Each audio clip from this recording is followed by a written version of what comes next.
keynote speaker, the man of the moment, the world's expert on breaking the epigenetics or the generational Black economic trauma and loss and dealing with adverse childhood experiences. I speak of no other than my brother, my king, your king, Dr. Reverend Shock Matthews. How you doing, my king? I'm good now, beloved, now that I see you and I'm here with the family. What's going on, my fam? big brother. Come on, my big brother. We've got over 320 laptops.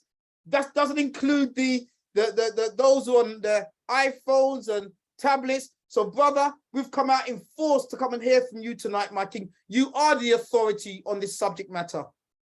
I appreciate you, beloved, for that. And also, I want to thank Brother Michael Muhammad. He's right on point. And a lot of the data that I'm going to be sharing with you today, hey, Jarita, a lot of the data that I'm going to be sharing with you today will confirm what he's talking about. And it's ironic that on the 5th, we launch our webinar. And on the 7th, we have a million prayer march, which I think is absolutely genius. That's just what I call Alma being non-anonymous. I love it. I love it. Woo! It's going to be great. So whenever you're ready, let me know. I'll share my screen and start my PowerPoint. Get ready. People haven't come out to see me tonight. They've come out to see you, big brother. It's all yours. Fantastic.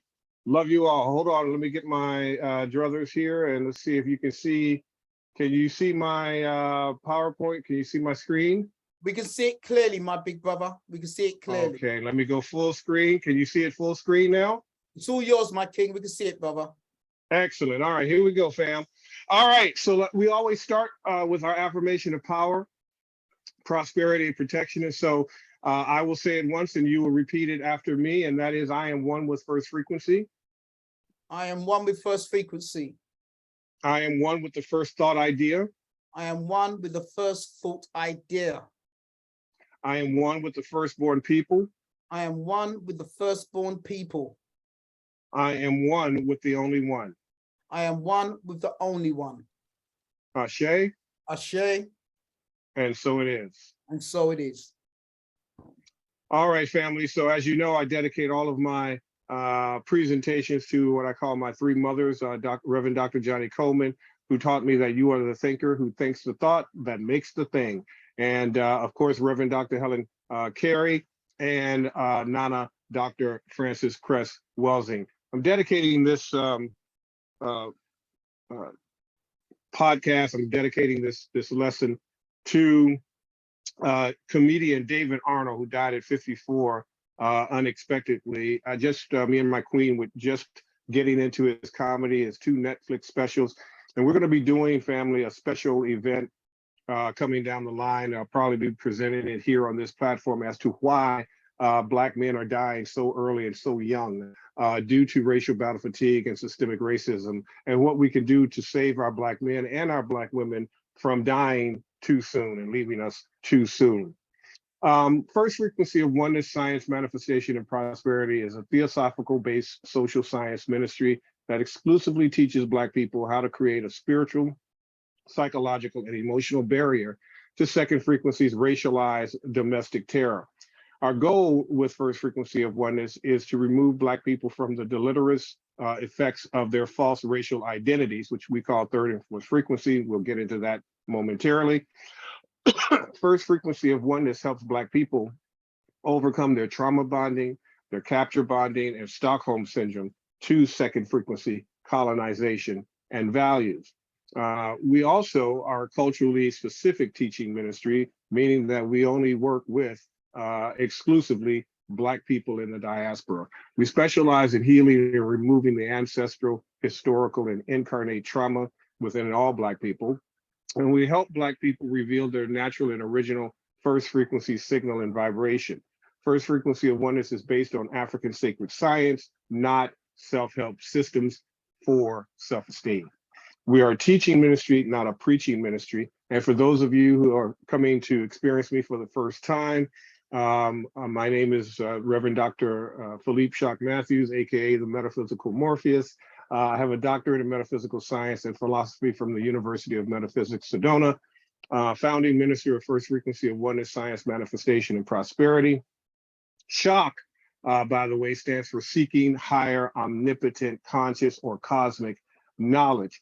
I'm also the founder of the Shock Metaphysics Virtual Comedic Wisdom School. I've authored over 20 books, special reports, and even Amazon bestseller. So let's get into it, family. Let's do a quick review on what is trauma. When we talk about trauma, the definition of trauma simply is a deep emotional wound. And some of you might want to write this down and have this to go with you, because part of this presentation works with what we're going to be doing next week, beginning with the 4-week series. So it's a more. Go ahead, beloved. No, I just want to echo what you've just said, brothers and sisters. When we got someone who's a world authority like Reverend Shock, I honestly, humbly say to you, get a notebook and pen. Don't just listen to him, because no, I'm being honest. There's levels to this, and so what you may think you understand today may actually be transpired. Hold on a minute, it was actually deeper than what I thought. Make notes, yes, brothers and sisters. So sorry, Reverend Shock, I just wanted to make sure that. Oh no, that was good. That was excellent. I appreciate that, beloved. So a deep emotional wound equals a moral injury. So when you're morally hurt, we've heard this term. We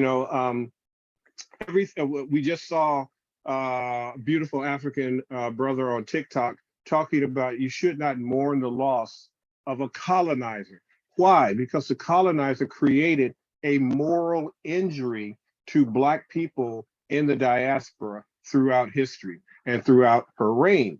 So when you have a moral injury, what does that break down to? It breaks down to feeling rejected, abandoned, and betrayal. So a rejection, abandonment, and betrayal is the nucleus, the soup, the ingredients of our trauma. And so this is what's deeply embedded in us. I'm going to walk you through why nothing is wrong with us and what happened to us and what we call the ACEs study at this point. Let me see if I can move forward there. There we go.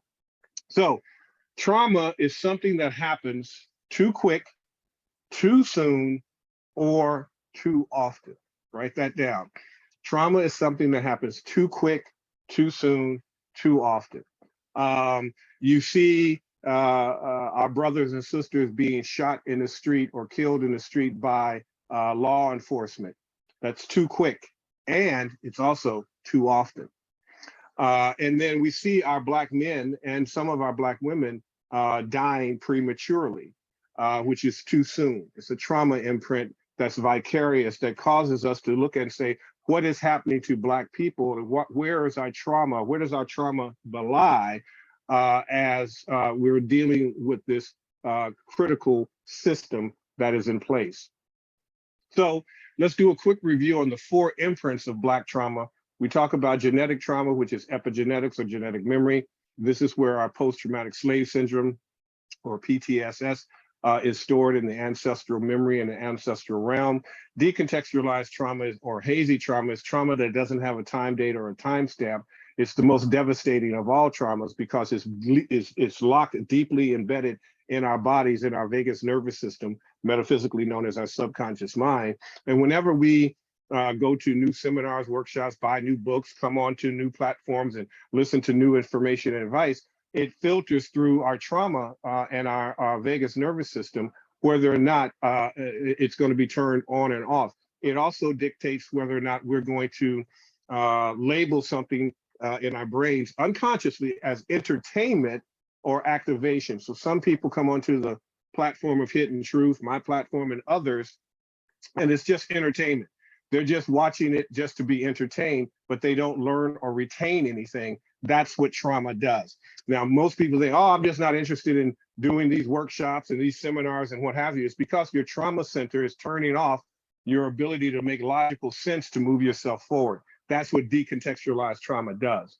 Vicarious trauma is trauma, as I mentioned earlier, when you see our brethren and our sisters being slaughtered, being harmed, being treated like cattle in the streets. It creates a vicarious trauma. You weren't there when George Floyd was killed, but you felt it as a trauma imprint, and that trauma, that secondary or or vicarious trauma connects to your decontextualized trauma and triggers you and causes you to say, I'm feeling some kind of way. Well, what you're feeling is you're feeling that trauma, you're feeling that rejection, you're feeling abandonment, and you're feeling the betrayal.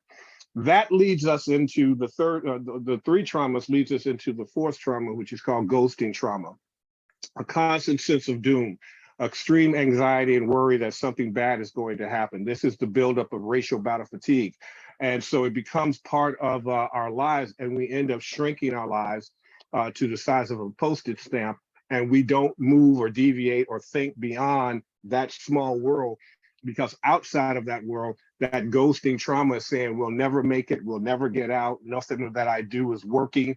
And this is what happens when you have a group of people that don't believe and don't know, rather, that they are first frequency, that they are one with the one, and that they can change literally any situation, circumstance in their life, but they don't know that. And so it causes a ghost of pain, trauma, and we, as we talked about, ambiguous trauma and loss. Now, so let's look at decontextualized trauma and ambiguous loss. As we talked about last time I was here, ambiguous loss is a psychologically distressing event outside the realm of ordinary human experience. So let me pause for the cause on that. Because everything that we have experienced from our birth to our cognition and being aware and consciously aware as adults today, we have been in a hostile environment. We have been treated as POWs, prisoners of war. We have never been slaves. We've never been enslaved. We were prisoners of war. We were captured, kidnapped, captured, corralled, and controlled by a very heinous, vicious, evil group of people. And that created a permanent and ongoing systemic trauma outside the realm of ordinary human experience. Now, I want you to understand that word, ordinary human experience, meaning natural human experience. The only, write this down, the only natural human experience is an African experience. Everything else is unnatural. And so I understand that whatever is happening to us, whatever is continuing to happen to us, it's outside the realm of our natural African experience. Therefore, it creates a trauma imprint. Therefore, it is not of God, it's not of Amma, and it's not of us. And so we have to learn how to remove this trauma from our vagus nervous system, which we're going to go through today. With ambiguous loss, the trauma or the ambiguity continues to exist in the present, meaning it's not post. So Africans in the diaspora, we don't really experience post-traumatic stress disorder. We just experience traumatic disorder because it's never post. Post is when it abates, it's ended, and now your nervous system starts to rev up and have post-traumatic stress disorder symptoms, like a military person coming back from theater. They're no longer in theater, they're no longer in war, they're no longer being killed or have to kill to keep from being killed. They're no longer in that drama, but when they leave and come home, that's when the trauma begins. With Africans, with Black people, our trauma never ends. So it's not our fault. So it's nothing that you have done in response to your trauma as your trauma personality can be held accountable because you're not in a natural environment. And when you're not in a natural environment, naturally, you're going to act unnaturally. So ambiguous loss is typically a long-term situation that traumatizes and immobilizes, not a single event that later has a flashback effect like post-traumatic stress disorder. So the American legacy of ambiguous loss also has a traumatic social history with uprooting Africans brought by force to the shores of the United States and sold off with little concern for preserving marriages and families. And so we have to understand that this trauma that we have faced and dealt with, this signal interruption that we are dealing with, was also designed to destroy the nucleus of our family and a healthy family, and having the African king and queen at the helm. Now, when we understand living with ambiguous trauma, loss, and loss, look at that from our standpoint of wealth. When your signal is interrupted, you are then socially engineered to live in financial struggle and poverty. Many Black people living with ambiguous loss of wealth refuse to, and this is a learned helplessness, you refuse to learn self-wealth systems because they are ambivalent about knowing the results or outcome, meaning you've failed so many times, you've joined all of these programs, you've read all of these books, and nothing has worked. Now, most times what we do, and I did this as well, most times we blame the book, we blame the speaker, we blame the trainer, we blame the YouTube channel, we blame everything outside of us, as opposed to understanding that our trauma is causing a blockage for the information that we already have, because I use a term called unlock the wealth that's already on your shelf. So all of us already have the knowledge to create and be to be wealthy and healthy, but our trauma, those signals are interrupting our natural understanding of how to activate and get access to this wealth that's already on our shelf, to the information that's inside of us. So as a result, we learn how to become helpless and hopeless, and we prefer, some of us, ambiguity to knowing our future. Not knowing allows us to the possibility of hope that we may avoid the dreaded loss of yet another attempt that ends in a possible failure. So we're going to learn how to fail forward. We're going to learn how to fail fast for free. We're going to learn that failure is a part of success. It is intimate. You cannot have success without failure. That's called trial and error. Now, what happens is that we fail so much, so long, that we stop trying. Remember, we talked about ghosting trauma. That ghost is, I'm not going to try anything new ever again because I tried it once or tried it twice or tried it 10 times and it did not work. Now, you have become a predictable loop in nature. In other words, you're not going to do anything. You're just going to slowly grow old and die, but never have and never experience the music or release the music that's inside of you. So we have to understand this power of ambiguous loss and trauma as it relates to our wealth. Just as animals lay down in their cages and no longer try to avoid the pain in early experiments of erratically placed electric shocks, people experiencing Black economic ambiguous loss and trauma, out of which they can't make sense, feel helpless, and no longer react. So this is apathy, right? So we talk about it all the time. Why would somebody stand there and just do nothing? Why are we not moving forward? It's because we have such ambiguous loss and trauma that it shuts down the prefrontal cortex, the part of our brain that solves problems. So what we're going to be doing in this 4-week process is I'm going to give you your prefrontal cortex back to you. We're going to neutralize and metabolize your trauma, but I'm going to teach you basically how to manipulate the matter in your brain so that you can move matter and manipulate like we used to do, right? This is who we are. We're the first alchemists.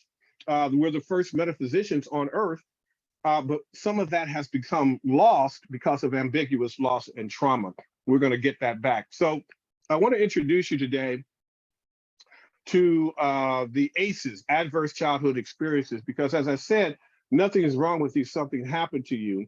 And I always talk about the 4th grade syndrome and what happens when when the Black boy and the Black girl is first introduced to the white boy in the boat, Columbus, the white boy on the stick, Jesus, and the white boy in the sky, supposedly God, that our signals are hijacked and interrupted. And that first frequency, we forget who we actually are. Well, adverse childhood experiences, part of that is what contributes to our ambiguous loss and trauma, but it also programs us for poverty and financial struggle and failure. And so there are various different forms of physical and emotional abuse, neglect, and household dysfunction experienced in childhood, which is the definition of ACE. The harms ACEs can be long lasting, affecting people in even their adulthood, obviously. ACEs have been linked to premature death, right? We talked about that earlier, and various health conditions, including mental disorders. All of this is trauma being imprinted on the Black body due to the axiology of what the environment did to us. So we were birthed into a hostile environment. The environment harmed us, and so it created those trauma imprints. It created our mother and father treating us a particular way, or our aunts and uncles or our extended family a particular way. It's not the fault of the people, it's the fault of the institution and the axiology that created the problem. Toxic stress linked to child abuse is related to several neurological changes in the structure of the brain and its function. ACEs are pervasive in our society. The original ACEs study found a relationship between the number of ACEs and several high-risk behaviors and negative health outcomes across the lifespan. As the number of ACEs a person has increased, so does the risk for outcomes such as heart disease, depression, cancer, smoking, and obesity. Now, if you remember, Dr. Elaine Ferguson has been on this platform and talked about how racism creates all of our diseases. When we think of it, we have become normalized to it, but we just call it diabetes. We don't talk about where did the origin of diabetes come from, because it's not a natural occurrence in nature. Stress is kind of a blanket statement that they use. It's like, well, you know, Black men and Black women, they have a higher level of stress. No, call it what it is. We have a high level of trauma because we are captured, controlled, and corralled by stressful people, people who are sick, and as a result have made us sick. Now, when you understand this, nothing is wrong with you. Something has happened to you. Something is happening to you.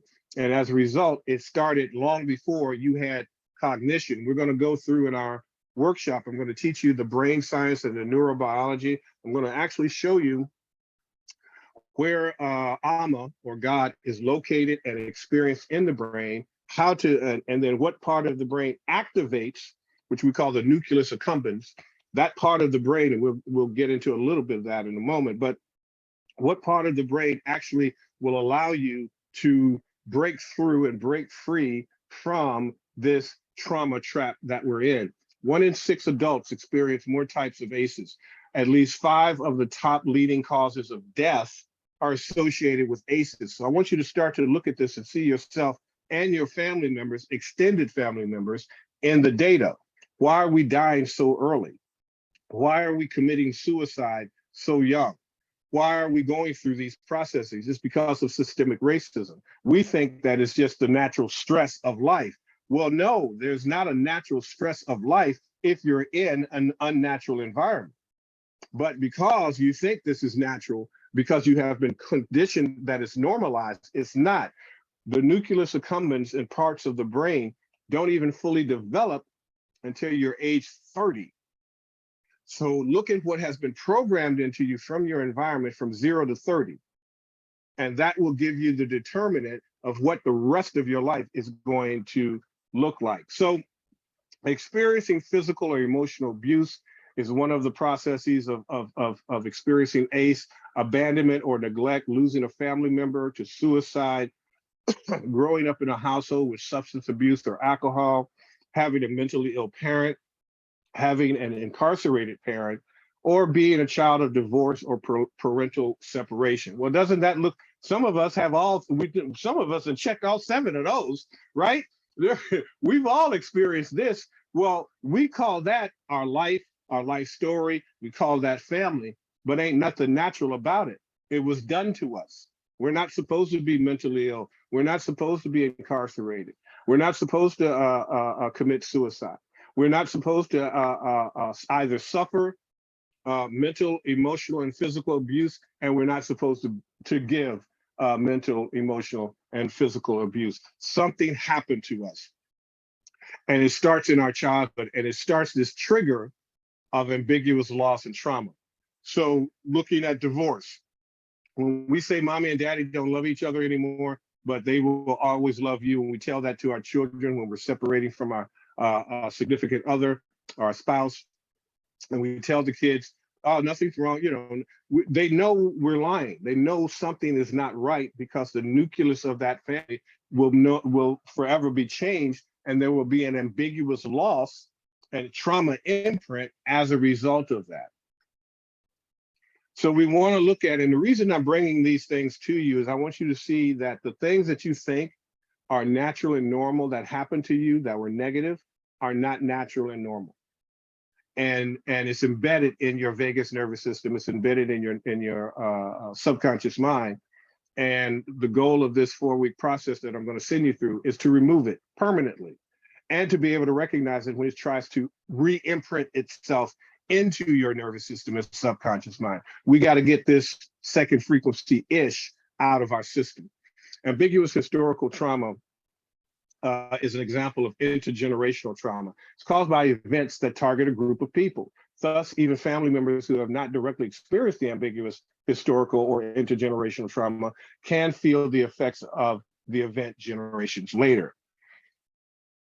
So if you come from a low-income family, coming from a family of low education, coming up with high levels of family stress, growing up in a family with high levels of familial stress, growing up with high levels of economic stress, do you see yourself or anybody in the data as you understanding this is ACE, this is scientifically, socially engineered and done to you? Growing up in a family that is not close-knit and doesn't speak openly about feelings, having parents who use spanking or corporal punishment. Nobody can beat you like your mama and daddy. And that's what I went through and we all went through, and we called it normal. And say, look, I turned out pretty well. Not really. You got a lot of trauma that's imprinted in your body that is causing a lot of defects and might end up causing you to lose a great deal of portion of your life. You won't live a happy life, you won't live a content life, and you might die early as a result of these punishments. Having parents who themselves have been abused or neglected, living in a community with high rates of violence, living in an economically disadvantaged community, living in a community with high levels of substance abuse, or a community with few resources for our youth. This is trauma. This is the social engineering. This is the axiology. Axiology is how the environment creates human values in the individual, and what is our highest value within that zip code, within that bubble that we were birthed into, and the people that we call mom, dad, brother, sister, aunt, uncle. Who are these people? What did they go through? What did they experience? And how did the environment shape them? Because then they shape you and then subsequently shape us, and we call it culture. So children who experience ACE have difficulty forming close relationships with others, and hopefully you're seeing yourself in this data, have trouble keeping a job, have difficulty with finances, experience depression, more likely to be involved in violence, experience early unwanted pregnancies, be more likely to be incarcerated, experience high levels of unemployment, be more likely to also expose their children to other ACEs. High risk of alcohol, substance abuse, have a higher risk of suicide attempts, and have a higher risk of health issues such as, there it is again. So I want you to really see this, because that's racism. Racism creates heart disease, cancer, lung disease, and liver disease. And all the diseases that we have, this is due to systemic racism and mourning the loss of a colonizer. That's how crazy trauma is. You are mourning the loss of the person who harmed you the most. That's trauma. So when we see all of those people doing that, particularly Black people, going and crying for, oh, the colonizer is dead, rather than celebrating, you mourn it because your brain chemistry is completely mixed up. Now, ambiguous loss and trauma, we talk about PTSS, post-traumatic slave syndrome. That's one thing, but there are other things and other factors that contribute to the imprinting of trauma on Black bodies, particularly here in America. And Dr. Obadashaka refers to them as the 1968 hostile forces. And that was first mentioned by James Baldwin, who said since 1968, Black communities were hit by hostile external forces that we were not prepared for. So when you, as again, trauma is something that's too quick, too soon, too often, when you are hit with the social engineering of colonized trauma, it stops you dead in your tracks. It becomes part of your DNA. And if you don't understand it, it becomes part of your life and then takes over and starts to look like your personality. And so the true self of you no longer exists. It exists, but you don't have access to your first frequency self. So now you're just communicating in the world via your trauma personality. So Dr. Oba says the hostile forces that hit the Black community since 1968 have put our people in the position where they have to choose between a demonic, remember, demon, or European-centric or Eurocentric culture, or an African-American or an African culture. So it's right there. What is it, brother Michael Muhammad just gave it to us. Hostile external forces that hit American communities and Caribbean communities in the form of globalization, deindustrialization, which is manufacturing jobs taken out of the country, drugs, the prison industrial system, COINTELPRO counterintelligence program that killed King Malcolm X and destroyed the Black Panther Party, urban renewal, which is Black renewal, and gentrification, and the disappearance of viable, good-paying jobs have produced changes in the Black community different from slavery that amount to a choice between two cultures.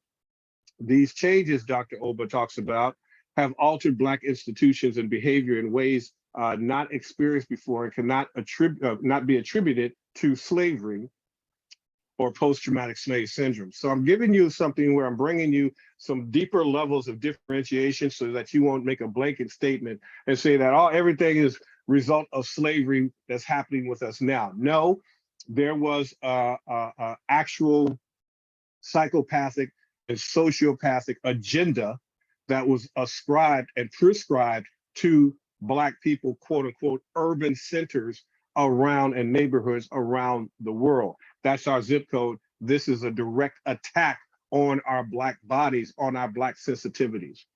These changes have altered Black institutions and behavior in ways not experienced before and cannot be attributed to PTSS. So from 1865 to 1968, 75% of Black families were two-parent households. Think about that. Between 68 and today, only 34 of Black families are two-parent households. So the attack is the Black family. They realize that the power of us is in our family because we are people to people. In our axiology, in our natural environment, we are people to people. We're familial people. We love family. That's why we refer to each other as family. We refer to each other as community. So what happens is that they have to attack that community. They have to attack what keeps these people together. What makes them strong is family. So we attack the family.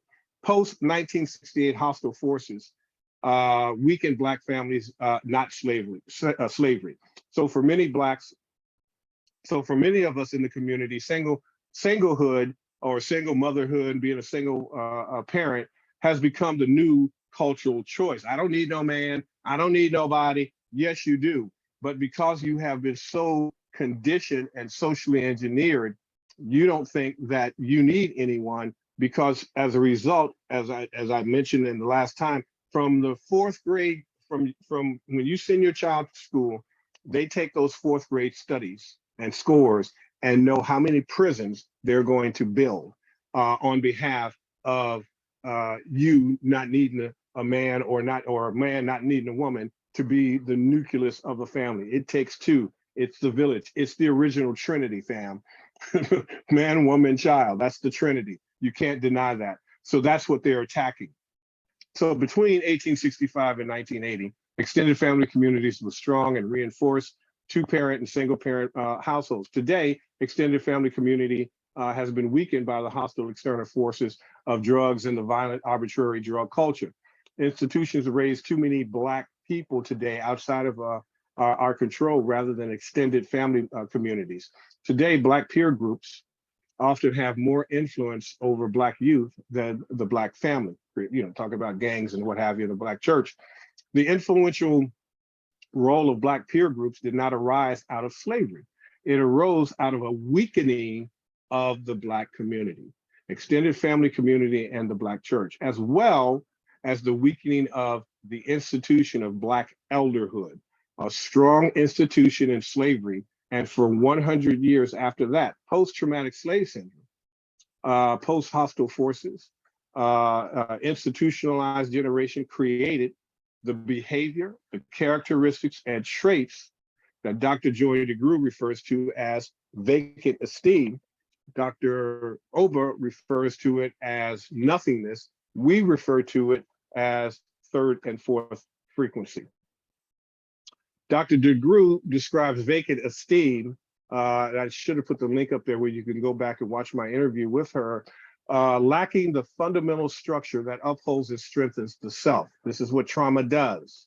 Systemic, ongoing racial battle fatigue trauma. She says we're talking about a lack of a sense of self.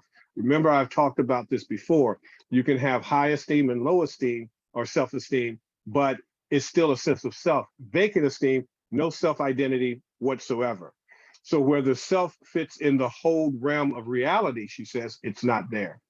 And at that point, you can be programmed. You are being programmed to be this thug, thought, bitch, hoe, baby mama, baby daddy. And you start referring to yourselves and your family members as such. That is letting you know that you have been successfully indoctrinated, successfully assimilated, and colonized.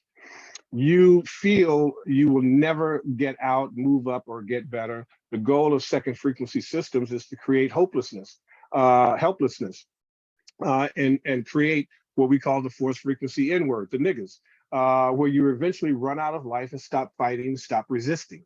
That's what, freeze, stop resisting. Let me abuse you. Let me continue to abuse you. Stop trying to fight and get out. That's why I love Andrew, because Andrew ain't stopping. He's fighting and we getting out. I'm not stopping. We fighting and we getting out of this. That's why we bring people like this on the platform. Individuals born between the 80s, the drug crack era until now, these generations have been enriched with service providers external to family members. Brandon Jones, one of our, we call him the Jegna, was on my platform for about a year, maybe two, and we called him the baby Amos Wilson because he's just a genius as a psychotherapist. And he developed this concept of the institutionalized generation. These individuals have developed tendencies that do not allow them to maintain self-sufficiency, accountability, and responsibility for one's self and family. So now you're beginning to get a picture and have language, data points, understanding what trauma is, what ambiguous loss and trauma is, how it affects us economically, how our childhood during the ACEs, adverse childhood experiences, have manifested who we are today. And now we can see ourselves how we're acting and acting up and acting out within our culture.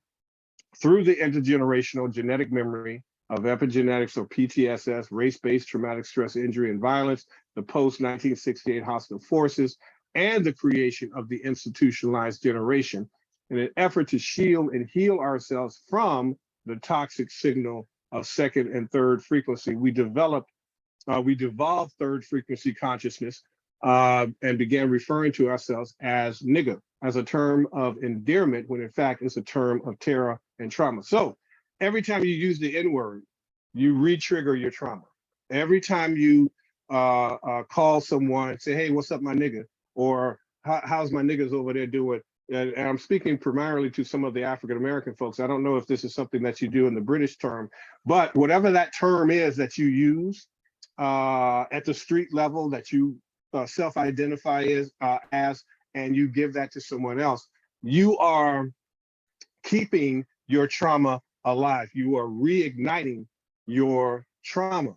So stop using the N-word or any word that is similar, that has the same meaning.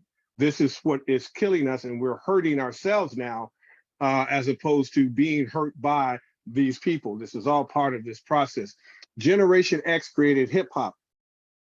We first created conscious rap with people like KRS-One and Public Enemy. then we went to gangster rap, and now we're in what we call trap music, which is the lowest frequency of hip hop. Conscious rap is the highest form of art form, and it helps heal our trauma. But now the stuff that we're listening to and what's being presented to us, this is a report live, this is a true story, news story.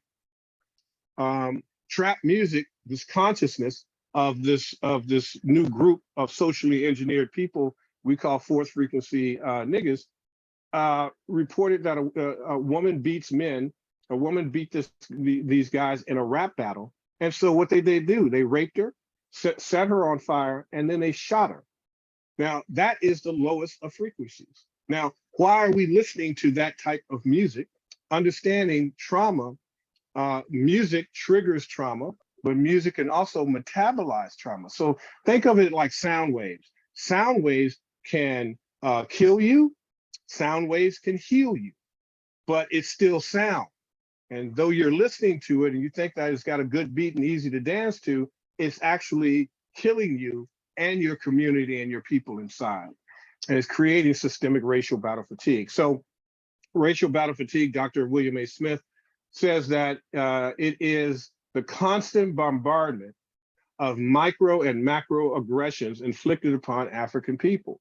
So every day that we experience some form of racism, whether it's high level racism, over the top macro, or low level micro, it embeds in our bodies, and this is the trauma. Go ahead, beloved. I think you're trying to come on and speak. Any questions, comments? No, I just wanted to say, brother, this has just been phenomenal. And when you're talking about reigniting that same trauma just by words that we say, and yes, I think it's really got to be emphasized. Sorry, Sister Jarita. No, since you've paused for a question, there is one question that is open. And I'm not sure if you will cover it, but actually the question is from somebody called First Frequency, and they say, what meditation can be used to break the temporarily fixed subconscious that revolves around trauma, but obviously desires to be first frequency? Well, there's a lot, and I'm going to be going through some of those in the 4-week process that we're going to be doing with the webinar. But that's why I use the power of affirmation. I am one with first frequency. I'm one with the first thought idea. These are things that interrupt signals. So what I'm going to teach you how to do is I'm going to teach you the maximum levels of signal interruption. And there's new neurobiological research that I'm going to be sharing that has come out that shows these somatic processes and mindfulness processes absolutely work. Now, I have used them and I have been using them, and that's part of my daily thing. It's the reason why I'm able to create so much content. It's the reason why I'm able to reinvent my life, going back to school in my 50s and becoming a doctor and becoming a minister and having taken 2 oaths and all of that good stuff. Once you have control of your mind, nothing can stop you. But you have to first interrupt the signals that are coming in, and then you have to metabolize or excavate the trauma that's already deeply embedded, that's unconscious. So in the workshop, we're going to teach you processes, we call them treatments, how to, and these are basically alchemy, spells, words that will go in and target your metabolism to metabolize your trauma. So hopefully that answered your question. Did you have another a comment or question, Jarita or Brother Andrew, before I move forward? No, that was it. And I think you covered that question quite nicely. For me, anyway. I don't know if Andrew has any. Okay, thank you for that. Absolutely, brother. And, you know, I just want the audience to understand this is why you are the one that is the key person. Why during October, brothers and sisters, especially those of us in the UK, we have got to be on that right frequency, because what's about to happen over the next few months, it doesn't have to affect us. If we together and accept each other's guidance. Yeah, powerful stuff. This is iconic. So carry on, my king. And don't stop what you're doing, but understand you can learn all of this from the great scholars. You can learn everything you can about Egypt, your Black history, and all of that. But if you're learning this on top of trauma, it's just going to get stored as entertainment, maybe a little bit of education, but none of it will be able to be activated. None of it is going to transform you. None of it is going to create new opportunities of wealth and health for you. It's just information. So do yourself, we're kind of doing ourselves a disservice when we don't address our trauma and learn how to properly metabolize it and how to manipulate it. Because remember, trauma is energy and expression. Energy can't be destroyed. So you can't kill the trauma, but you can manipulate the trauma so that it moves you forward. So that's what we want to teach you how to do. Is I've learned how to master my trauma, where I just keep growing and growing because it no longer runs me, I run my trauma. That's what we want to learn how to do. Now, let's look at these symptoms. And this is something, again, if you see yourself in the data in this list, symptoms of racial battle fatigue, academic disruptions. So not being able to, this is why I went back to school. I wanted to be able to fight through this. And I went through every kind of disruption you want to imagine, from physical, outwardly situations to my own mind thinking, oh, this is so hard. Oh, I can't get through it. All of that is racial battle fatigue. It's not a natural occurrence in nature. In African consciousness, anger, anxiety, apathy, defensiveness, depression, detachment, emotional numbness, escapism, trying, going and, some of you will go and spend X amount of money with Kevin Hart, but you won't support any of our scholars because you've just been programmed to escape and come here and kick the tires. Exhaustion, frustration, helplessness, hopelessness, hypersensitivity, hypervigilance, internalization of racist attributes, irritability, low motivation, the list goes on and on, verbal, nonverbal, or physical combativeness. This is due to racial battle fatigue. Whenever you see us acting up and acting out, when you see us in debates and the debating, when you see us acting petty, all of that is a sign that these people are highly traumatized. Do not participate in highly traumatic events. So stop all of the debating, stop all the name calling like Dr. Welsing talked about, because now all you're doing is re-triggering your trauma.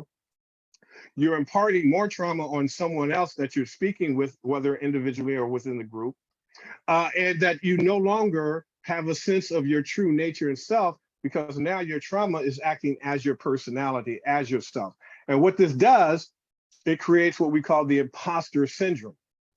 So ambiguous loss and trauma, again, vacant esteem, no sense of self. So now there's an imposter. There's a new self, which is your trauma personality, your trauma body that is acting as you, and it creates imposter syndrome. So Black people affected with racial battle fatigue struggle with imposter syndrome because they believe that they are undeserving of their achievements. So you'll have people who will get PhDs, become doctors and lawyers, move up in academia and not feel worthy of the very thing that they went after. You see how this crazy sick psychic loop works? You have a goal that you want to be more. Remember, I talked about this. In order to acquire something that you've never had, you must become someone you've never been. So as a result of that, you go after this goal of what you've never had, never been. Now you're becoming it. Then you get the goal and you don't feel safe and worthy of the goal once you achieve it. That's trauma. That's not normal. That ain't natural. Andrew Muhammad deserves to be here.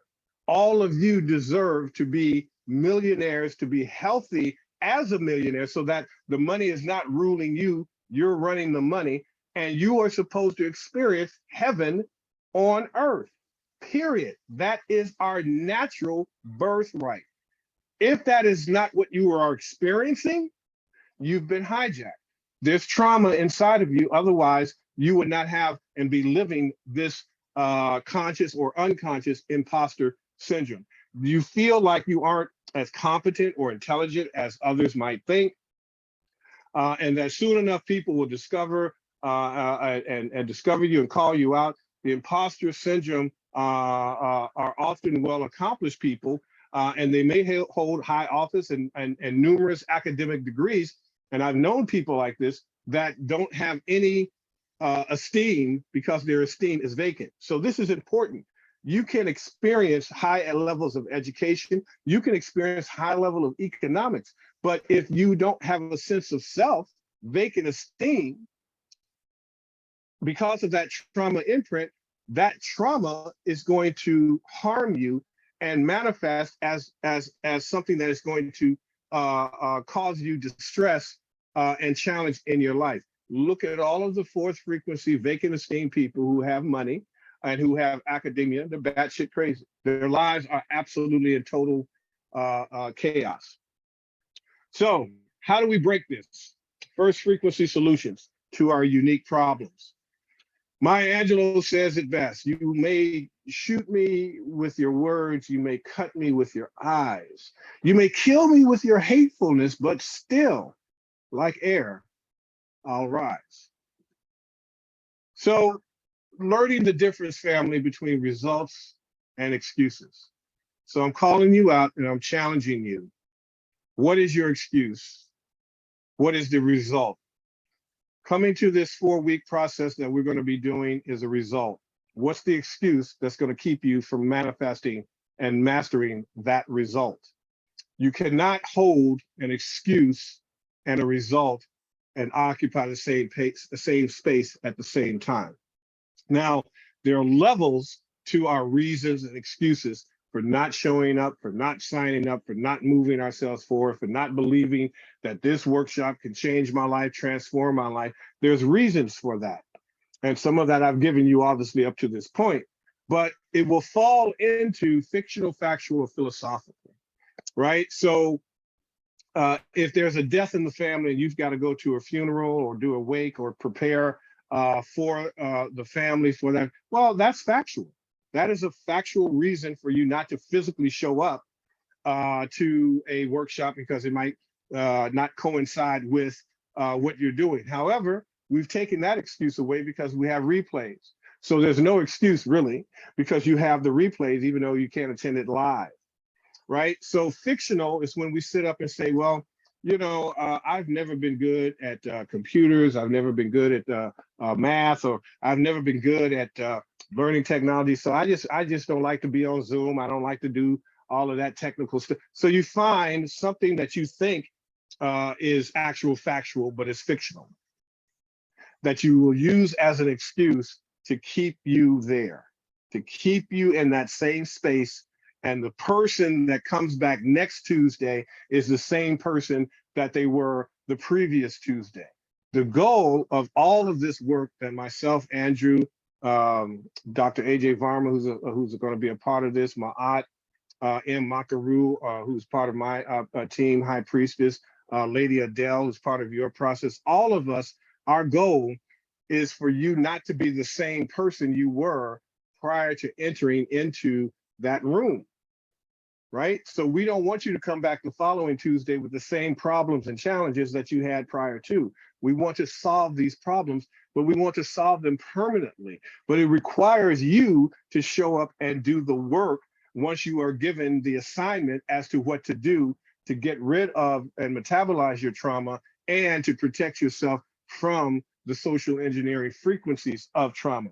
So philosophical excuses is, well, Venus is having sex with Mercury, and that's not a good time for me right now because they're copulating, and then Jupiter had to come in and said something to Saturn. And so as a result, I can't be a part of this workshop. I can't do it. You're going to find some philosophical reasons to fail, to lose, and to not move yourself forward. And that's why we're putting this in your face right now to say, what is your excuse, or do you have an excuse that will kill your result, because they can't exist simultaneously? So when somebody comes to you and says, I can do this, or I want to do this, that's the result that you want. What are the excuses and the reasons for them not being able to manifest that result? So here are some questions that you need to ask yourself, and that is, what brought you here today? What trauma and ambiguous loss caused you to show up here today and say, this is interesting to me, I want to learn more about it? So there's a first frequency signal inside all of us that causes us to seek, or to causes us to go into shock. It causes us to seek higher omnipotent conscious or cosmic knowledge.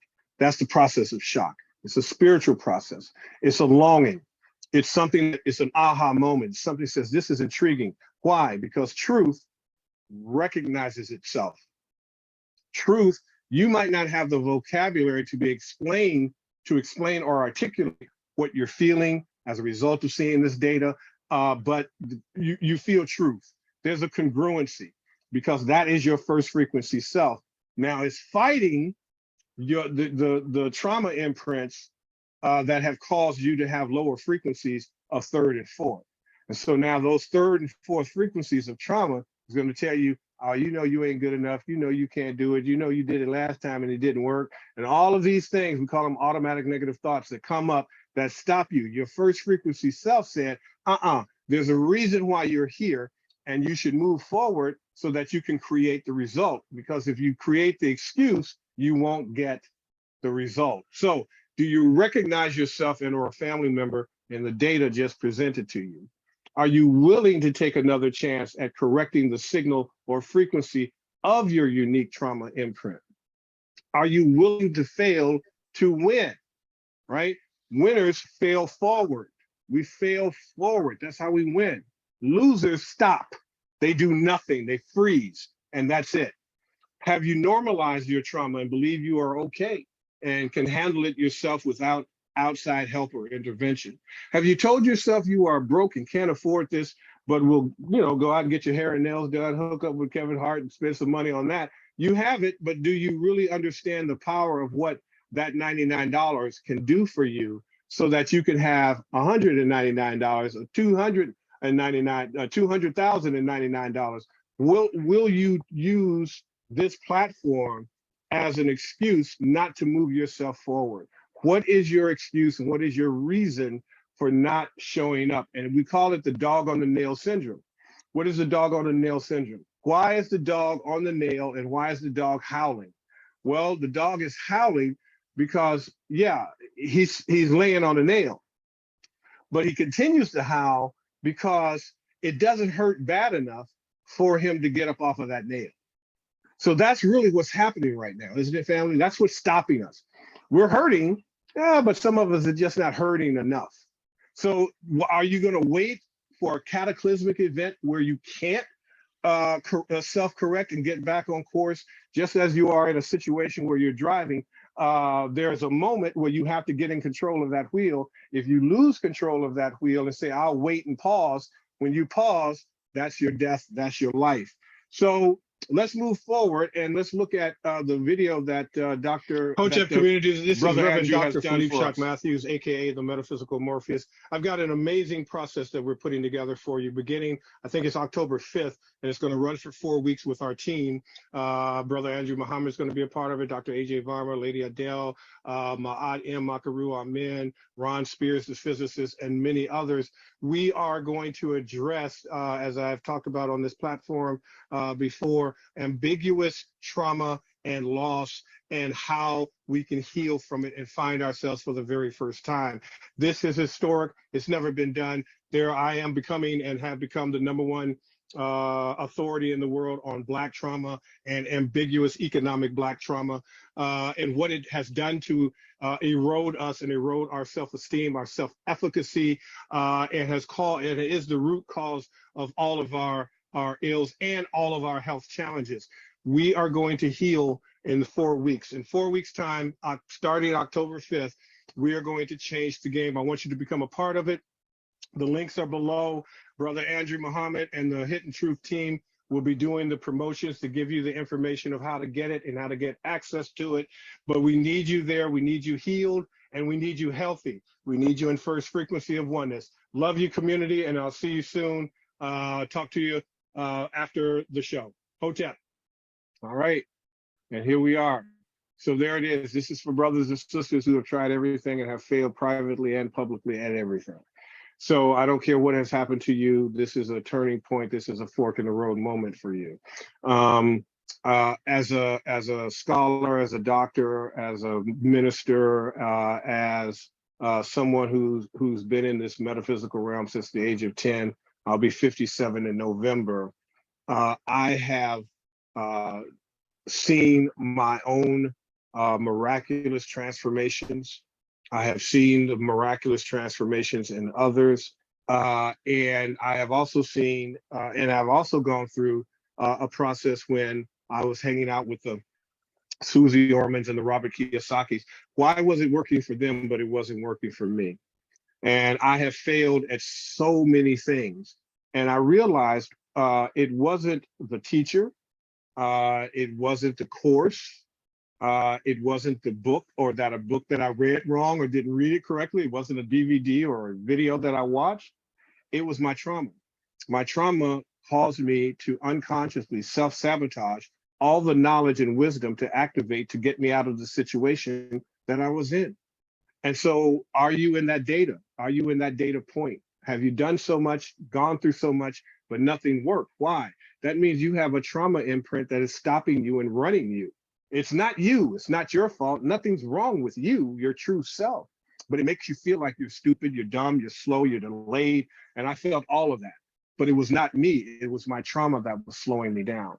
This is for brothers and sisters who have lost hope, faith, feels like they've lost time, feels like they can never change, feels like they can never alter or improve what has been done to them. This, again, is my story. This is me. I've felt this. I've gone through this. It's for the people who feel stuck or frozen in time and feel they have run out of time. So again, I'm turning 57. As I'm getting older, I looked at my life and said, I don't want to live my life this way when if I do live to be in my 70s and 80s. I want quality of life. I want quality of mind, and I want wealth. I want to be wealthy and healthy so I can enjoy the wealth that I have. I don't want just wealth to pay for my hospital bills and hospital stays. So this is for those who feel trapped in ambiguous trauma and drama and can't see a logical way out. If you've tried everything, ain't nothing working. You've tried, Gestalt, you've tried brain spotting, you've tried neurolinguistic programming, which I'm becoming a practitioner. You've tried all of these, you've watched all of the scholars and everything, great information, but has it turned into transformation? This is the time and the moment that it will. So that being said, if you are part of our ministry, part of our Patreon, we thank you so very much. It's only $1 per month or $3 per month. If you have the moment to go to patreon.com, RevShop, and type that in, and just download all of the data that's in there. It's a plethora. I don't know if there's some Patreon, some of our Patreon members might be in the audience. They can tell you there's just a ton of information in there that you cannot get elsewhere or really on the internet. So our affirmation of power and protection, you can also order these beautiful, beautifully framed and print them out and put them up on your walls in various different places in your home, which I highly recommend, so that someone asked via Jarita earlier, how can I break these frequencies? This is one way of having frequency breakers in your house, second frequency break reminders of how to break that signal, interrupt that signal. And so you can go to affirmation of power or to our website, and you can get that information. So that being said, let's end it with our affirmation of power today. And we'll speak the words of power by saying, I am one with first frequency. I am one with the first thought idea. I am one with the first thought idea. Go, Jarita. I am one with the firstborn people. I am one with the firstborn people. Therefore, I am one with the only one. Therefore, I am one with the only one. Ashe. Ashe. And so it is. And so it is. Uncle Jobson, family, life, prosperity, and health. I appreciate you. Thank you for allowing me to share. Oh, wow. And of course, I've lost my mouse. Hold on a second. I've lost my mouse. Oh, no. What do I do to get my mouse back? Okay, there we go. Stop sharing. Beautiful. And there we go. All right. Had a little mouse trouble. Okay, what's going on, fam? Questions, comments, let's get it in. Let's do this. Let's transform for the first time. Come on. Come on, brother. Because I'm just like yourself, brother. I bear witness to this change. Once you make that decision, brothers and sisters, drop your lovely comments down for Reverend Shock, man. Drop them down, man. That was a man in the mirror presentation you've done. It I wasn't, appreciate that, about beloved. other people. It's about honesty, and that's what sometimes hard to do as a people in our community. Yes. It's sometimes it's so good to point the finger at other people and what they're doing, but you know what? Sometimes that finger has to be pointing back at us. What is it that we need to do? And Dr. Reverend, I remember, brother, and I always say this: the day I remember speaking to myself when I worked on the plantation, when I worked on the job, you know, worked in the office, and I decided I've had enough. I was dissatisfied, and people think that sometimes dissatisfaction is bad. Sometimes dissatisfaction is the motivation you need to make changes in your life. Absolutely. It's not just, you know, I don't like it. No, that's not enough. I don't like it. When you reach that point where you're totally dissatisfied and you say to yourself, change must come. Then That's right. That's right. Then that could be the greatest motivation. So, brother, you know, brothers and sisters, if you've got any questions for our king, because our brother finished early. He caught me on the hot. I did. Let me get my other mouse. Hold on a second. Hopefully my focus will come back in. Yeah, I'm having mouse trouble, so I have to do another mouse here. It's so crazy when they don't want me to do this work, family. Y'all don't know the psychic attack and technological attack that I'm under. Whoo! They have been trying to stop everything. Okay, go ahead, bro, beloved. I'm here. I think. I can't believe what you've done in such a short space of time, man. And I was saying to the sisters, because I know that it was resonating. If you've got any questions, Jarita, let me know. If there's any questions, please let Jarita know. Put it in the Q&A box. If there's anything that you'd like to say to our beloved brother, if there's anything you'd like to say directly, because you know what? We've got time. If there's anything that you'd like to say as a question or as a feedback to our brother, please raise your hand. Remember, we are family on this platform. You don't have to be afraid. You know, the brother breathes the same air that you breathe. He laughs, he talks, he eats the same food as us. You know, he doesn't want to be put on a pedestal. But if there's times, brothers and sisters, when you're given an opportunity to be able to say what's on your heart, or to ask a question that may be in your mind, you know, these are the opportunities we're giving you. But, you know, Brother Jamie or Sister Jarita, have you read any comments down that you'd like our brother to acknowledge? Because I know the platform was on fire as the brother was speaking. I see First Frequency, your hand is up. Let me know if you wanted to say a word. You just let me know. You can unmute yourself if you so wish. But I know that tonight, brother, it was absolutely powerful, brother. You went in with guns blazing, and it was so beautiful being able to listen to yourself and Brother Michael at the same time on tonight's show. Yeah, everything he said is absolutely on point. So hopefully the data that I presented actually caused you to understand. I think it's October 7th, why it's so important to be a part of the Million Man prayer. Beautiful. Sister Jarita. Because it's signal interruption. We got to constantly bombard, saturate, and use repetition to kill that signal and interrupt it. Hey, Goddess, how are you? I am not bad. Thank you so much for your presentation. And actually, it's just, I don't know. I think there's a lot of people who are resonating. You know, everything you said is resonating with them. I guess the few clear things that have come to me and actually that have sparked in my mind are things that have been planted there by my own family. Things that we kind of use in order to say that we are living sort of a morally right life. You know, my dad, bless him, will say sometimes like, I have to cut my coat according to my cloth. Like, we say that all the time. It's like kind of saying to me, what's the term? Cut your coat according to your cloth. You know, so keep within your means sometimes. You know, so talk about growing and doing things. You're like, well, keep small. And I guess it's good advice to be frugal at times, but of course it sometimes keeps you very narrow-minded in terms of, absolutely, can I achieve more? Can I do more? And, you know, my grandmother always used to say things like, you know, it's easier for, what's it? It's easier for a camel to pass through the eyes of a needle than a rich man to enter heaven, or whatever. It's always this thing about all of that is BS. money, not, you know, money being dinner. Give me that camel. I'll show you. I'll put him through the needle. No, go Yeah. I will mess that camel up. Kinds of things, you know. So some of the things Sure. that we learn whilst growing up, it's kind of embedded. Yes. Striving. Well, part of that is coming from the slave narrative, right? You got to keep your ambition down. Yeah. Right? You are a slave. Your parents were slaves in their, even though you were POWs, but they don't know this. So they're giving you, they're just passing on epigenetically what they have been taught by their parents and what they have seen and what they have experienced. But that's a lie.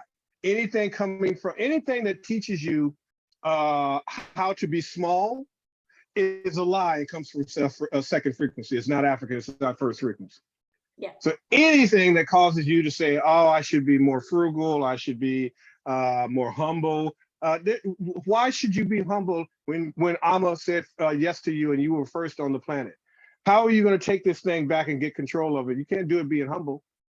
Yeah. Right? How are you going to be humble? Oh, well, I'm going to mourn the loss of, I'm not going to even mention her name, the colonizer. Why? Why would you do that? Why would you engage in your own self-destruction? So there's an attitude that comes with first frequency. We are the ish. We are the first ish. We are the best and only ish on the planet. Black matter is the only matter that matters. So understand that, yeah, there's going to come a point, and Jarita brings up a really good point with her family, particularly the influence, of course, mom and dad. That's mom and dad. I ain't gonna cuss out mom and dad because of their belief systems. But what you have to do is you have to not share all of your go up and grow up goals with your immediate environment and wait until you get there. Now, here's what's going to happen. And I've seen this a million times, and I've interviewed a lot of entertainers who've gone through this. So their parents and their group and their family, oh, be humble, don't do this, you know, stay in your lane, you know, don't get too big for your britches, all of that. And then that person, whether they're an entertainer, sports person, they blow up, make millions and millions of dollars. And they buy their parents that home and all of the things that they, and now those parents are like, live your dream, be your best self, live your best life, boo, do you, right? They change, right? So I've seen this happen a million times. So you do have to learn, and we're going to talk about this in the workshop, you've got to learn how to successfully separate yourself from those that you love because they're not at the same level of consciousness as you are or that you want to go to. And sometimes they will harm you. They will use guilt, manipulation.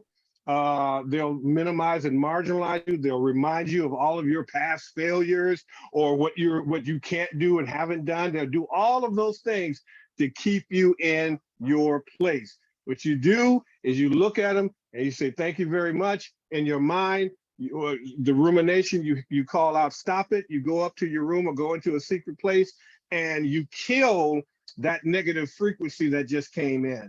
And we're going to take you through processes of how to do that so that you can control your environment. Because it's not just, and again, Jarita, thank you for this. It's not just second frequency signals that's on us. It's our third and fourth frequency parents and environment and family members that we also have to fight with as well. So we're going to give you the tools to be able to break through from all of that. Great. And I definitely think that it is important that we do so because, as I said, it comes from everywhere. And I'm talking about, you know, my family, but even as of last week, I saw a job pop up. A friend of mine's been talking about having for years. She was like, oh, I wonder what that kind of job would be like. And I saw the advert pop up and I sent it to her. And she came back and she was like, no, we can't do that.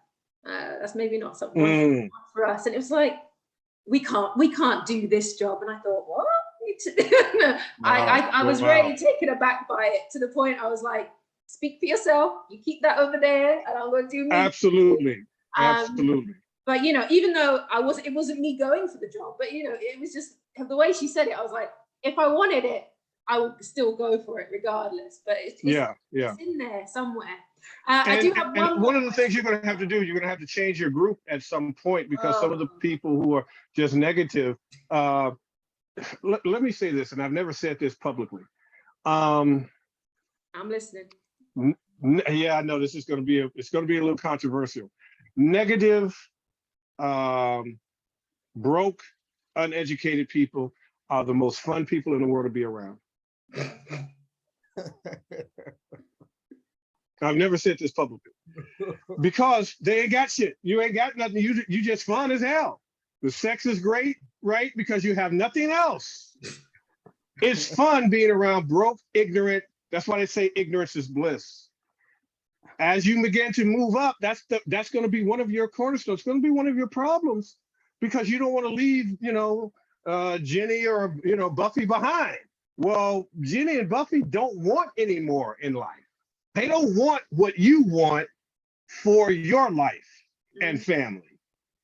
So Jenny and Buffy, they got to go, or you got to put them on pause and give them a particular level of space. I got people who just talk, never do nothing. And so I have to designate time for that person. And I'll make sure that if I have to call that person to be around that person because it's a friend of my queen or whatever, I'll have headphones on. I'll be somewhere else while they're talking. When they finish talking, I'll be like, and I don't have to even participate in the conversation. All I have to do is say, is that right?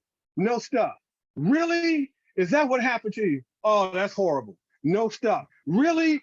And just continue to do it. And they're just talking and just emoting all of their problems. I'm not participating. Stop participating in low frequency conversations, experiences, and events, fam. You're gods and goddesses. Go ahead, Andrew. Can I just? I saw Mitch just put a crying laughing emoji in the talk. So I know you felt that one, Mitch. I know you felt that one. Can I just show this little clip, Robert, that really resonates? Please. That resonated with me, and it really backs up what you're saying, because as you know, for those of us who are into music, Fat Joe, big man, back in the day, even now in hip hop, but listen to what he says about having fun, but check out the people that are wiser than having fun. But just check out this. There's no, be careful of the language, but it's not actual real bad language because that's been edited. But just check this out, Bob, and give us your views as we end now. I remember one time I had a chain like this with a medallion on, and I watched Jay-Z when we first all came in the game, looking at the chain like what the is that? What, And now you look at these motherfuckers and they billionaires. This guy got 400 million and 600 million. Say, what the f I've been doing, man? You know what I'm saying? Yeah, so no. yeah, I would change it. Yeah. And the thing is, they had a business plan. They had a structure, and even though they looked like they was party, Puff Daddy is the king. Yeah. Of deception. Yeah. Every time we was in the party, he was throwing his vodka in every picture. He was so we didn't know. We like, yo, he's a great guy. This is a great party. This is a great, give me your clothes. I'm gonna rock it in the video. Yo. Sean John sold 400 million. The champagne, this. Boy, the joke's on us. Yeah. He been doing this for real. Yeah. And we can't be mad at him. Wow. That's absolutely right. That's absolutely facts. I don't go to the clubs, but you can look and speak third and fourth frequency language and still have and maintain your first frequency identity. And that's what we're talking about right here, is that just because I party with you, just because I chew the fat with you, shoot the shit with you, and what have you, that doesn't mean that we're the same. Because I'm operating out of a first frequency identity, even though I might be talking to a fourth frequency or third frequency person, right? So what happens when you start to move into your true God consciousness, what Dr. Marie Charles refers to as first sight consciousness, you become bilingual. So your identity moves back to your original identity. You start to shed your trauma personality and go through various different processes for that. Your language begins to change when you are in those lower frequencies, but you no longer identify as that person, because now you have a sense of self. first frequency gives you your sense of self back versus the nonsense of self that you were dealing with the vacant esteem, when anybody can guide you and lead you into whatever it is that they want you to go. So that was a very important piece, Brother Andrew, that you shared with me, because it's true. While you are out, I'm gonna come out and party with you, and I look like you, but I'm not necessarily you. You've got a Right. plan, brother. You've got a You plan. got a plan. You've got a plan. He said the This is job the was on plan us. to get out. Yeah, Absolutely. yeah. You know, you This can is the plan to get out. you can have the greatest fun. You'll have fun. But Well, that's, it's a hard lesson, isn't it, Brother Andrew? Because I have gone through this, and I have people that come down on me still today in the community. I'm not blowing smoke or giving smoke or throwing shade on anybody. All of these scholars is great. You need to know about Egypt. You need to know about your African history. You need to know about all of those things and take all the trips and all of that good stuff. But you're coming back to the same trauma. You're coming back poor. You're coming back uneducated. You're coming back to the, so all of the stuff that you're doing in this Africana consciousness is to escape. It's not to grow. teach. It's not to transform and be an example of what's possible.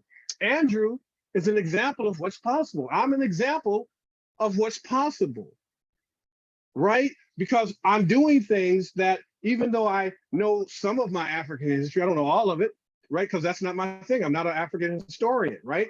But I know some of those scholars, they're broke too. They don't have, they just got their Africana phenomenology in place, and it's great, but they can't transform you. They can just only inform you. And so I wanted to be different. I wanted to do something different. And I came from a different story, right? I came from internet marketing. I launched a .com in 1998. 1994 is when the internet went live. I had my own .com in 94. I interviewed all of the top thought leaders and change agents in the world, right? So all of the people that you would see on Oprah, from Susie Orman to Robert Kiyosaki to Anthony Robbins, Stedman Graham. Stedman endorsed my first book. Bob Proctor endorsed my first book and was a chapter in that book in 2001. When we look at, Marianne Williamson ran for president of the United States. I've been working and rocking with her for 30 some odd years, and she endorsed my doctorate. She was the one, because when you go to University of Metaphysics, you have to have two references. T.J. Woodward, who was a minister, was one, and Marianne Williamson was another. So I've gone all over the place, and I've paid these dues of racial battle fatigue, but I've got the receipts of manifestation of how to do this and how to think.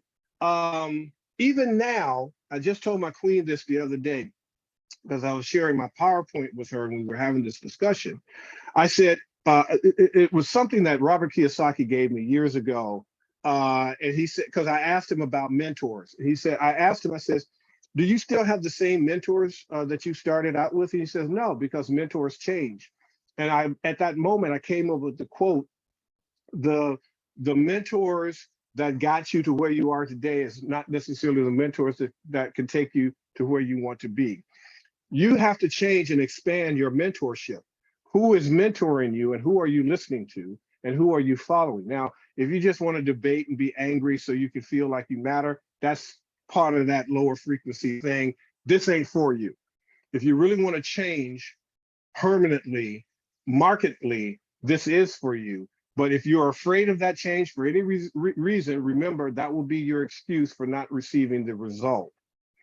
The goal of this work that we're doing when I come onto this platform is not to waste my time and not to waste your time, right? And both of our times are extremely valuable, but this is God training. This is Amma training. When I work with my crew and my group and my family, we're creating Ammas. We're training other gods. Gods train gods.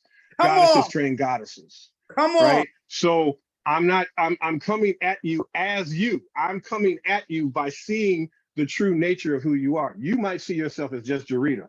I see you as a God that's running the world, right? Because I know the power that you have in your mind, and I know I've seen it. I have done some of it, not all of it. I have done some of it. And as I was talking to my queen earlier, I realized, baby, now that I'm doing what I'm doing now, I got my doctorate. You know, I just got my doctorate in May. So I'm not even a year old as a doctor, but it requires a new level of thinking. And so the way of thinking that I had before is no longer the thinking that Dr. Shock is going to have moving forward. So it's imperative that I share this process with you so you know how to grow. You know when you're growing. Well, I got this obstacle over here. Well, that obstacle is supposed to be there because it's a sign that you're moving forward. If you weren't moving, you would never see the obstacle. So the obstacle now is not negative, it's positive. It's like, oh, snap, I'm supposed to be here. There's an obstacle. Ah, okay, that means I'm doing something to move something. That means you're moving and manipulating matter. So we're going to teach you that process of how to move and manipulate matter. And when those obstacles come up, you're going to celebrate. Oh, look at that little obstacle thinking it's going to stop me. No, it's not going to stop you. Might slow you down a little bit because you might have to go around it. You might have to dig a tunnel and go under it. You might have to jump over it, but it's not an obstacle. It's just merely a challenge. It's just an interruption of signals. So that's what we're going to be doing. And that obstacle could come in the person that the Most High has put in your face on a daily basis. Absolutely. It's not to look at that person as a person. That person could be a mathematical code that you've got to work out how to overcome. That's right. And that's why That's right. I have to work out how to. Exactly. It's mathematics. So, for example, I like that. That's I like Jarita. Jarita, so let's just slap the shit out of it. Just knock the hell out of it. I'm telling you, on a daily basis, I feel like that at the moment. So it's in the Matrix. Oh, that's awesome. In the Matrix, we saw that Neo, once he understood who he really was, which was a god, yeah, he didn't see the agents as agents. He saw them as mathematical codes. And then he realized, oh, you're mathematics then. I can outwork you. Brothers and sisters, this is the purpose of Hidden Truth, the platform. It's not about just weekly massaging of ego, being rhetorical and just giving facts of kings and queens and ancient pharaohs, which is fantastic and necessary for part of the knowledge of self. But brothers and sisters, we designed this platform for absolute inner change, transformation, and reconnection to who you are. You are the chosen people, brothers and sisters. And I want you to understand, this has been Reverend Shock tonight. Black thought power, brothers and sisters. We're just out in sunny Portugal. I'm wanting to say, Guan Papa G. All right, brothers and sisters. So this is Reverend Shock, brothers and sisters. Remember his key words. You are not cursed. You are not an accident. You are not a mistake. You are gods and goddesses made what? In the image and likeness of the cosmic creator, making you perfect, infallible, and undefeatable. That's why I want us to walk with this brother during Black History Month, African History Month in the UK. Let's walk with this brother, because there's nothing wrong with you, man. We've got to return back to who we are. And that's why I've got mad respect for this lady, Jane Elliott. She says in 20 years' time, as the hole in the ozone layer gets larger, melanin skin will be fundamental in order to survive. So the same thing they're making us hate today may be the key for our generational existence. Their reality doesn't have to be our reality, brothers and sisters.